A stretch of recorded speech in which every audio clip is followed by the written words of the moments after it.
After our breakup, she sent me a letter. I'm pregnant. It's yours, and we need to co-parent. I responded, I'll need a paternity test. She refused. How dare you doubt me? So I replied with medical records showing I'd been sterile since my childhood cancer treatment. Her next letter from her lawyer said, Original post. I, 31 male, had leukemia when I was 11. Spent 2 years in and out of hospitals. Chemotherapy, radiation, the whole nightmare. I beat it, obviously, or I wouldn't be typing this. But the treatment left me with a permanent souvenir. I'm sterile. Sperm count of essentially 0.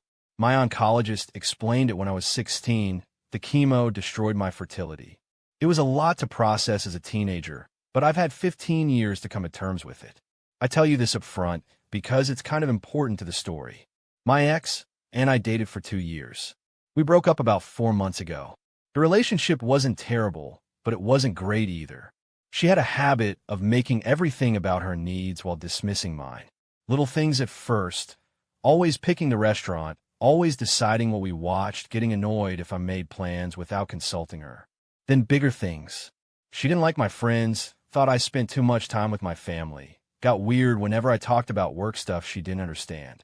The breakup itself was pretty standard. I told her I didn't see a future together. She cried, called me selfish, said I was throwing away the best thing that ever happened to me. Classic. I helped her move her stuff out of my apartment over a weekend, and that was supposed to be the end of it. 3 weeks ago, I got a letter. An actual physical letter, which should have been my first red flag, because who sends letters anymore? It was from her. Handwritten on fancy stationery, with little flowers on the border. The gist was, I'm pregnant. It's yours. We need to discuss co-parenting arrangements.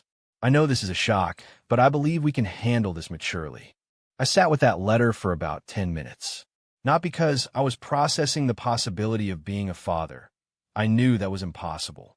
But because I was trying to figure out what angle she was playing. See, here's the thing. She knew about my cancer. She knew about the treatment. But I'd never explicitly told her I was sterile.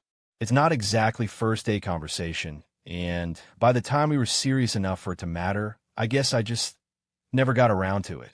I figured we'd cross that bridge if we ever talked about kids seriously. We never did. So either she genuinely believed I could be the father, unlikely, given basic biology, or she was betting I didn't know about my own fertility status, stupid, or she knew I was sterile and was counting on me not having documentation, risky gamble. I decided to play it straight. Sent her a text. Got your letter. I'll need a paternity test before we discuss anything. Her response came in hot, like within 3 minutes. Are you serious right now? A paternity test? After everything we've been through? I can't believe you would doubt me like this. I have never cheated on you. This is your baby, and you need to step up and be a man about it. I didn't engage with the emotional manipulation. Just replied, standard procedure. I'm happy to pay for it. Let me know when you're available. Then came the voicemail. Oh man, the voicemail. How dare you? How dare you treat me like some kind of tramp? I gave you 2 years of my life. I loved you. And now I'm carrying your child, and you want to treat me like a criminal? You know what? Maybe I made a mistake telling you. Maybe I should have just handled this on my own. But I thought you deserved to know. I thought you'd be happy. Clearly I was wrong about who you are. I saved that voicemail.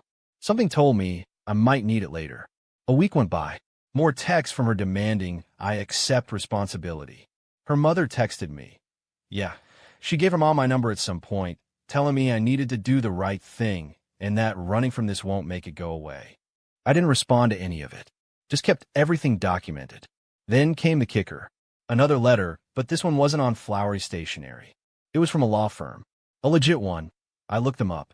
The letter stated that my ex was pursuing all available legal options to ensure adequate support for the child, and that I should prepare for paternity proceedings, and that my continued denial of responsibility demonstrates a pattern of avoidance that the court will not look favorably upon. They were actually trying to take me to court for a baby that couldn't possibly be mine. That's when I made my move. I called my oncologist's office and requested copies of all my medical records related to my cancer treatment and subsequent fertility testing. They sent everything within 3 days. Diagnosis, treatment protocols, follow-up testing, And most importantly, 3 separate sperm analyses from ages 16, 22, and 28, all showing azoospermia. Fancy medical term for you're not making swimmers, buddy. I drafted a letter, kept it professional, no emotion. To whom it may concern. In response to the claims made regarding paternity, please find attached my medical records documenting my sterility resulting from childhood cancer treatment. I have been diagnosed with azoospermia, confirmed by multiple tests over the past 15 years. I am biologically incapable of fathering children. I suggest your client identify the actual father of her child. Any further attempts to pursue fraudulent paternity claims against me will be met with appropriate legal action. I have retained counsel. I hadn't actually retained counsel yet, but I figured it sounded good. Sent copies to her lawyer, to her directly, and kept one for myself. Then I waited. It's been 6 days. Radio silence from everyone. Her mom, who was texting me daily, suddenly stopped. Her lawyer hasn't responded. And my ex? Nothing. Part of me feels bad. Not for her. She tried to commit fraud, but for the actual situation. If she really is pregnant, there's a real father out there who doesn't know. Or maybe he does know, and that's exactly why she came to me instead. Either way, it's not my problem anymore. But something tells me this isn't over. The silence feels too sudden, like the calm before something ugly. We'll update if anything happens. Update 1, 9 days later. All right, so the silence ended. Spectacularly. First, let me address some questions from the comments. Yes, my medical records are legitimate and legally obtained. Yes, azoospermia from chemo is well documented, and my oncologist confirmed it multiple times over the years. And no, I don't feel guilty about exposing her lie. She tried to legally compel me to pay for a baby that wasn't mine. That's fraud. Now on to the chaos.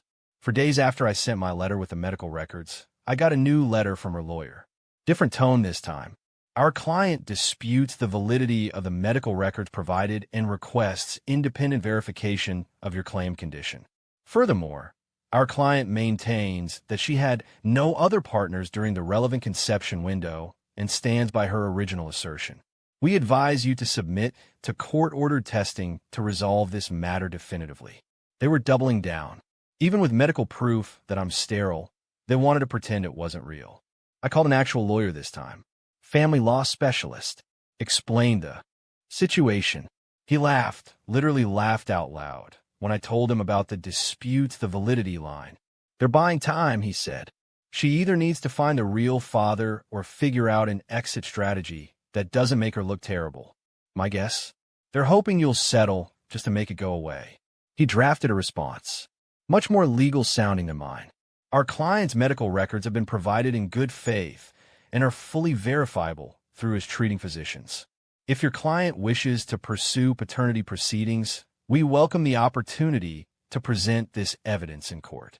However, we must inform you that filing a fraudulent paternity claim constitutes both perjury and an attempt to commit fraud.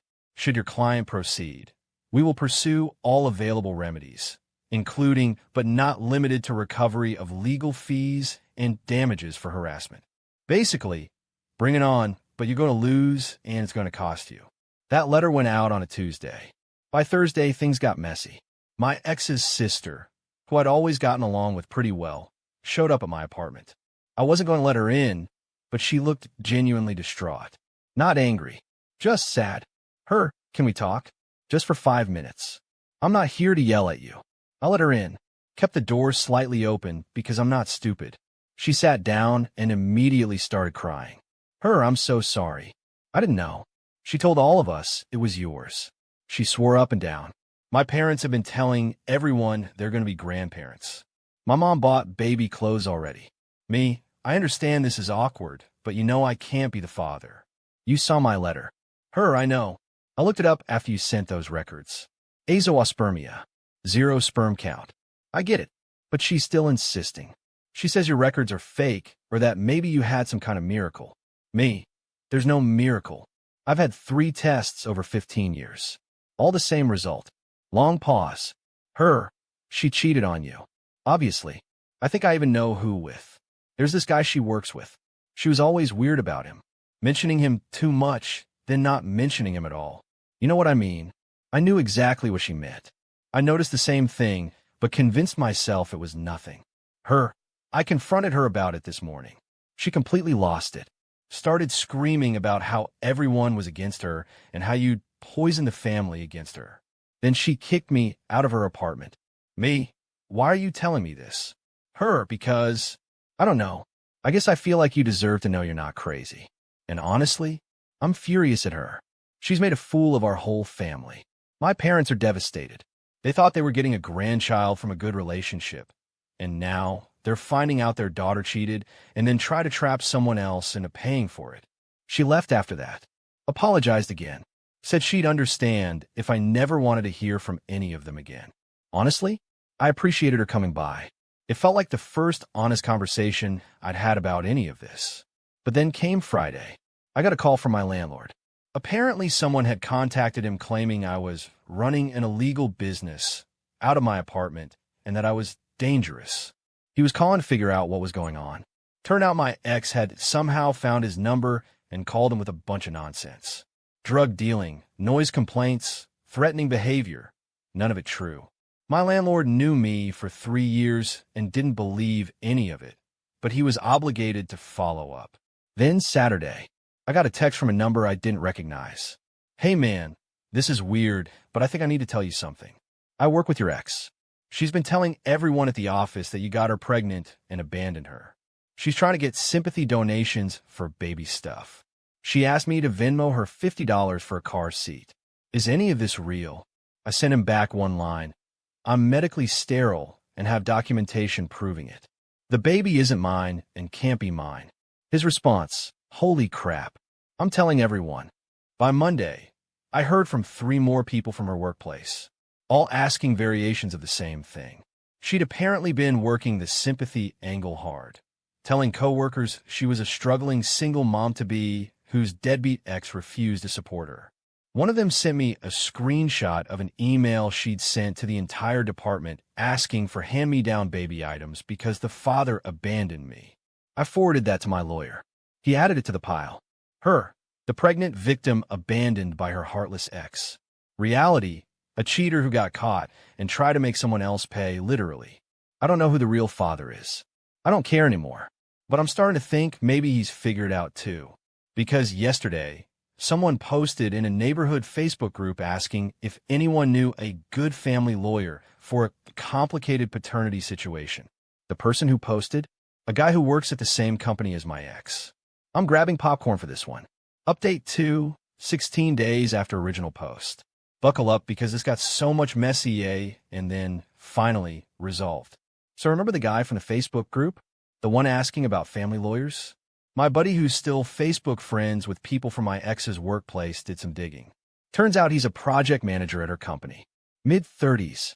Married with 2 kids. Yeah, apparently, the affair had been going on for about 8 months, which, if you do the math, means it started while we were still together. The timeline of her pregnancy lines up perfectly with when they would have been, you know? Here's where it gets wild. His wife found out. Not from me. I had nothing to do with it. She found out because my ex, in her infinite wisdom, started texting this guy panicked messages after I sent the medical records proving the baby wasn't mine. Messages like, we need to talk, and you can't ignore this, and you're the only other person it could be.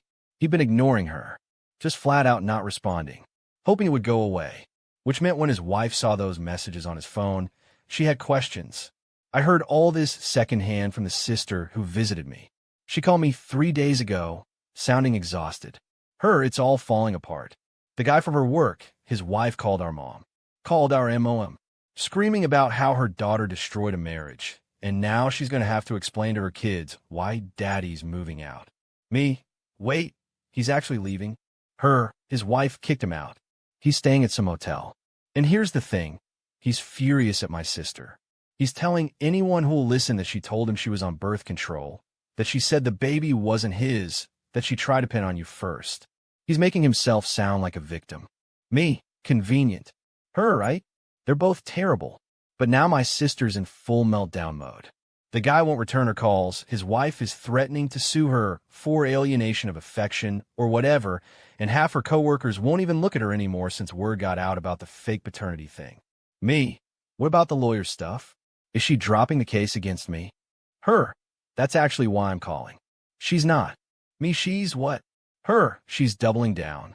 She told our parents that even if the baby isn't yours, you owe her emotional damages for publicly humiliating her by sending those medical records.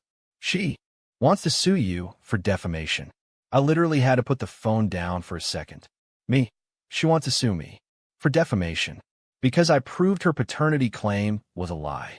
Her, I know. Believe me, I told her she's insane. My parents told her she's insane. Her lawyer apparently told her it won't work, but she's fixated on it.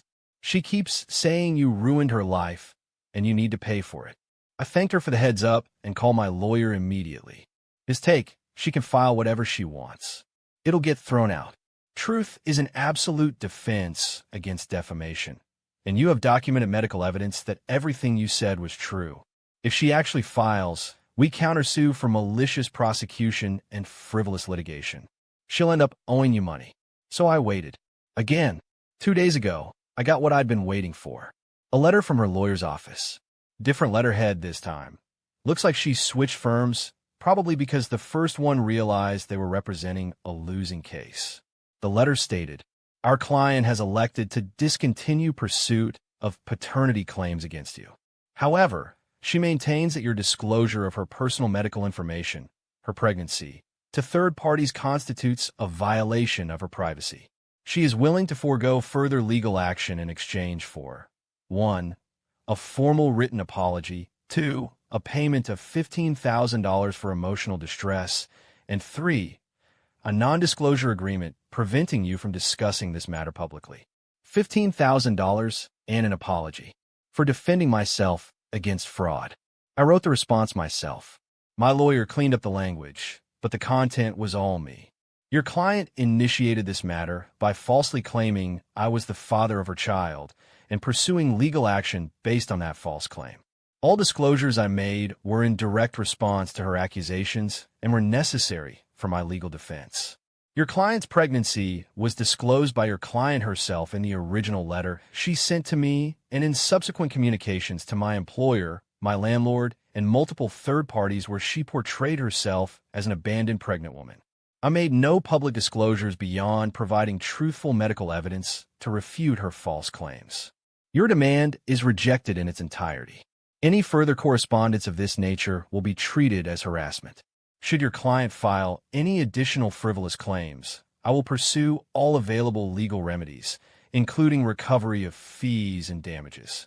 This matter is closed. My lawyer added some extra legal language and sent it off. That was yesterday. This morning, I woke up to a text from her mother. The same woman who'd been demanding I do the right thing weeks ago. "I owe you an apology.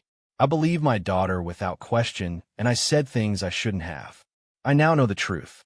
I hope you can move forward with your life. Please don't respond to this. I just needed to say it." I didn't respond, but I screenshot it for the file.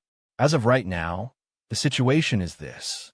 My ex is pregnant with her coworker's baby. The coworker is in the middle of a divorce. His wife is apparently going after everything she can get. My ex has been moved to a different department at work, not fired, but definitely sidelined. Her family knows the truth, her coworkers know the truth, and the guy she was actually sleeping with wants nothing to do with her or the baby. The legal threats against me have evaporated. My lawyer says there's virtually zero chance she tries anything else. It would only make things worse for her. And me?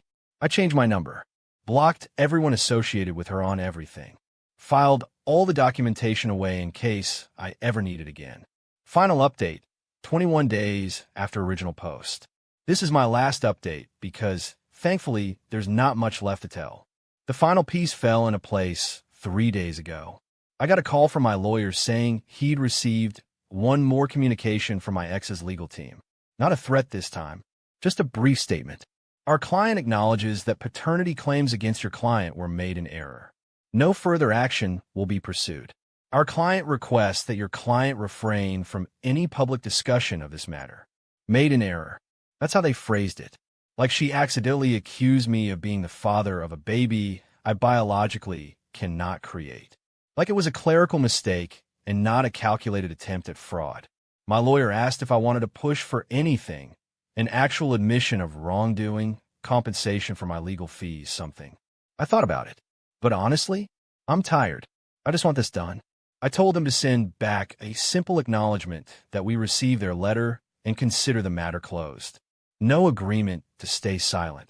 I'm not signing anything that restricts what I can say about my own experience. But no active pursuit of anything either. It's over. Legally, at least.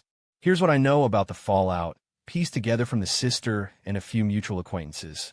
My ex is about 5 months pregnant now. The co-worker, the actual father, is fully divorced. His ex-wife got the house, primary custody of their kids, and what I hear is a very generous support arrangement. He's living in a 1-bedroom apartment, and, according to people who work with him, looks like he aged 10 years in 3 weeks. He and my ex are not together. From what I understand, there was a brief period where she thought maybe they'd make it work since the truth was out anyway. He apparently told her, and this is a direct quote passed through multiple people, so take it with a grain of salt. You tried to stick another guy with my kid. Why would I trust you with anything? Which, honestly, fair point. My ex's parents are still talking to her, but barely. The sister told me their dad won't even be in the same room with her for more than a few minutes. Their mom is supportive in that she's helping with practical pregnancy stuff, but the relationship is strained. The family had to tell extended relatives that there wasn't going to be a baby shower because circumstances changed. The co-workers who were donating money for baby stuff, they asked for it back when they found out the truth. Apparently, that was its own drama that I only heard about secondhand. Something about an HR complaint and a very awkward all-hands meeting. As for the defamation stuff and the demands for money and an apology, gone. Completely abandoned. Turns out when you've been exposed as a cheater who committed paternity fraud, threatening to sue the person you defrauded doesn't play well. Her new lawyer probably told her she'd be laughed out of court. And me? I'm doing okay. Not great. This whole thing took a toll. There were nights where I just sat there feeling angry about how close I came to being legally responsible for someone else's kid. If I hadn't kept those medical records, if I'd never gotten that fertility testing done as an adult, if I just believed her and tried to do the right thing, I'd be on the hook for 18 years of child support for a baby that was never mine. That's what keeps me up sometimes. How easy it would have been for her to win. Most guys don't have definitive proof they're sterile. Most guys would take a paternity test, sure, but she could have dragged that out for months, maybe years. She could have gotten support payments started before the test even happened. The system isn't exactly set up to protect men in these situations. But I got lucky. Childhood cancer gave me the one piece of evidence she couldn't argue with. Silver linings, I guess. I'm not dating anyone right now. Probably won't for a while. This whole experience made me realize I need to be more careful about who I trust, and I need to have certain conversations earlier in relationships, including the fertility thing. It's awkward to bring up, but apparently the alternative is much worse. The sister reached out one more time, just to say she was sorry again and that she hoped I'd be okay. I told her no hard feelings toward her. She was caught in the middle of her sister's mess. We're not friends or anything, but we left on decent terms. For what it's worth, I don't think she's learned anything. She's already blaming everyone else. You, the co-worker, our parents, even me for siding against her. She'll never admit she did anything wrong. Me, that's her problem now. Not mine. Her, yeah. Yeah, it is. That's the last contact I've had with anyone from that family. So here's where I'm at. New phone number, same apartment, same job, same life. Just minus one manipulative ex, and plus a whole lot of documentation I hope I never need again. Someone in the comments of my first post said I should write a book about this. I don't think I will, but I'm keeping all the records in a fireproof safe, just in case she ever decides to try something again in the future. My lawyer said it's unlikely, but with people like her, you never know. The cancer tried to kill me when I was 11. It failed, but it took my fertility. For 20 years, I thought that was purely a loss, something stolen from me that I'd never get back. Turns out it also gave me an unchallengeable defense against one of the oldest tricks in the book. I'm not saying I'm grateful for what I went through. I'm not. But I'm grateful that when someone tried to use my own body against me, my body had receipts. Stay safe out there. Document everything. And if someone tells you that you're the father of their child, get that test. Even if you think you trust them. Especially if you think you trust them. Thanks for following along. Magical thing. I think the most powerful benefit of religion mentally is the stability that comes with it. Religion truly gives you something to lean on during hard times. The fact that if something goes wrong, you can pray to God about it, or pray to a God about it, is therapeutic in a way, because it gives you an action that you can take when something goes wrong. It gives you almost a solution when something goes wrong. It's like an automatic solution to any problem. You might not be able to do anything to solve your problem other than pray, but at least you can pray about it. Religion gives you a solution to issues. And as humans, we love to problem solve. When we have a problem, we want to solve it. That's just how we work. And if you don't have religion and a problem comes up and there's nothing you can do to solve that problem, it'll drive you nuts. Nothing drives us nuts more than having a problem that we can't do anything to solve. But religion provides an option for even the problems that you can't really solve.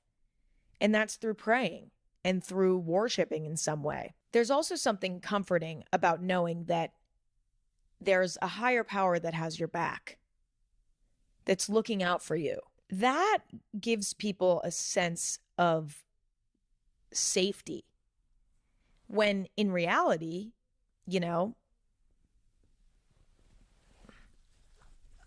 sorry, I have a rash on my armpit. I just need to take a few minutes to itch it.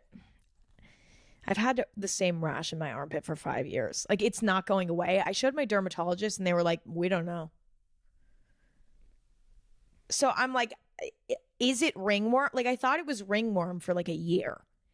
And then I don't think it's ringworm. So I actually think it's just eczema, but it's only in one spot. So, and no one's telling me what it is. Anyway, maybe I'll post a pic and you guys can be like, you guys can help me diagnose it. Yeah, because diagnosing things through the internet is always good, right? Anyway, knowing that a higher power is protecting you at all times is so incredibly comforting. In times when you're scared or shit's hitting the fan,